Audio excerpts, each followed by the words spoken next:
Agar tanaman dapat tumbuh, mereka memerlukan masukan karbon dioksida, air, dan energi.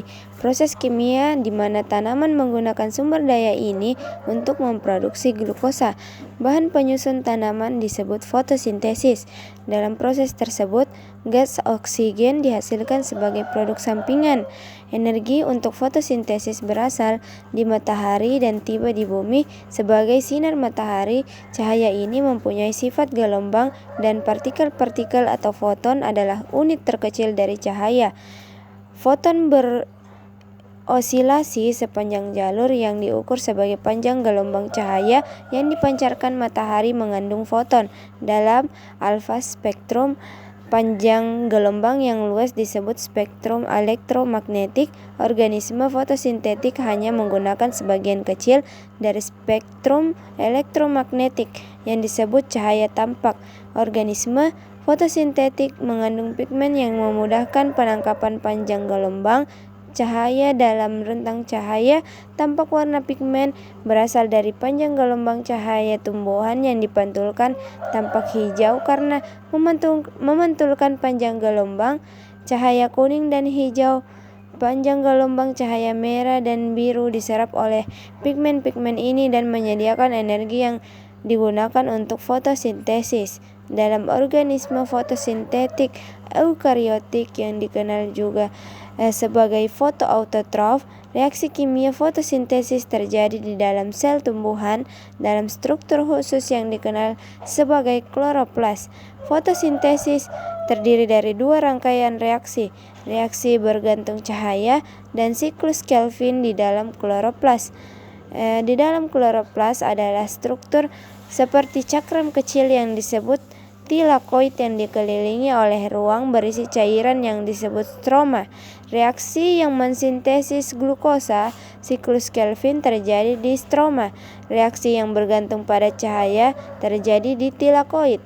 Disinilah konversi energi cahaya menjadi energi kimia dimulai pada sebagian besar organisme fotosintetik. Tilakoid mengandung pasangan fotosistem yang disebut fotosistem 1 dan fotosistem 2 yang bekerja bersama-sama untuk menghasilkan energi yang nantinya akan digunakan dalam stroma untuk memproduksi gula. Fotosistem tilakoid terdiri dari jaringan molekul pigmen aksesori dan klorofil, molekul yang menyerap foton cahaya di dalam molekul pigmen. Energi cahaya yang diserap mengeksitasi elektron ke tingkat yang lebih tinggi. Fotosistem akan menyalurkan energi eksitasi yang dikumpulkan oleh molekul pigmen ke pusat reaksi molekul klorofil yang kemudian akan meneruskan elektron ke serangkaian protein yang terletak pada membran tilakoid. Foton cahaya menumbuk fotosistem 1 dan 2 secara bersamaan. Kita akan mengkaji apa yang terjadi dengan fotosistem yang menumpuk foton 2. Pertama-tama, elektron yang diberi energi dilewatkan dari pusat reaksi fotosistem 2 ke rantai transport elektron. Elektron yang hilang oleh fotosistem 2 digantikan oleh proses yang disebut fotolisis yang melibatkan oksidasi molekul air yang menghasilkan elektron bebas dan gas oksigen. Sementara gas oksigen ini merupakan produk sampingan dari fotosintesis, merupakan masukan penting pada jalur respirasi sel saat elektron melewati rantai transport elektron. Energi dari elektron digunakan untuk memompa ion hidrogen dari stroma ke tilakoid sehingga menciptakan gradien konsentrasi. Gradien ini memberi kekuatan pada protein yang disebut ATP sintase yang memfosforilasi ADP untuk membentuk ATP. Elektron berenergi rendah yang meninggalkan fotosistem 2 dipindahkan ke fotosistem 1. Di dalam fotosistem 1, elektron berenergi rendah diberi energi kembali dan dilewatkan melalui rantai transport elektron di mana elektron tersebut digunakan untuk mereduksi pembawa elektron NADP+ menjadi NADPH.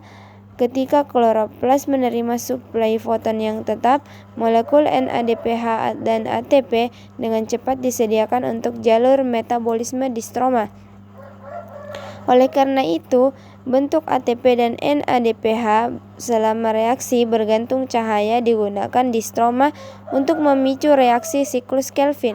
Siklus Kelvin terjadi dari serangkaian reaksi yang mereduksi karbon dioksida menghasilkan karbohidrat gliseraldehida 3-trifosfat. Siklus tersebut terdiri dari 3 langkah. Yang pertama adalah fiksasi karbon. Pada langkah ini karbon dioksida terikat pada ribulosa 1-5 bifosfat menghasilkan 6 molekul karbon yang terpecah menjadi 2-3 molekul karbon. Langkah kedua adalah rangkaian reaksi menggunakan elektron dari NADPH dan beberapa ATP untuk mereduksi karbon dioksida. Pada langkah terakhir, ribulosa 1,5 bifosfat diregenerasi untuk setiap 3 putaran siklus 5 molekul gliseraldehida 3-fosfat digunakan untuk membentuk kembali 3 molekul ribulosa 1,5 bifosfat. Sisa gliseraldehida trifosfat kemudian digunakan untuk membuat asam lemak glukosa atau gliserol. Dibutuhkan 2 molekul gliseraldehida trifosfat untuk membuat 1 molekul glukosa fosfat sehingga diperoleh siklus Kelvin harus berjalan 6 kali untuk menghasilkan 1 molekul glukosa. Molekul-molekul ini dapat menghilangkan fosfatnya dan menambah fruktosa untuk membentuk sukrosa. Molekul yang digunakan tanaman untuk mengangkut karbohidrat ke seluruh sistem glukosa fosfat juga merupakan molekul awal untuk sintesis pati dan selulosa. Tanaman menghasilkan gula untuk digunakan sebagai molekul penyimpanan dan komponen struktural untuk kepentingan mereka sendiri dengan memanfaatkan energi matahari bersama dengan masukan air dan karbon dioksida. Tanaman bertindak sebagai pabrik glukosa. Organisme fotosintetik adalah produsen utama glukosa di planet ini. Tanaman juga memproduksi gas oksigen sebagai produk sampingan dan dengan demikian berfungsi sebagai landasan kehidupan yang menyediakan makanan dan oksigen.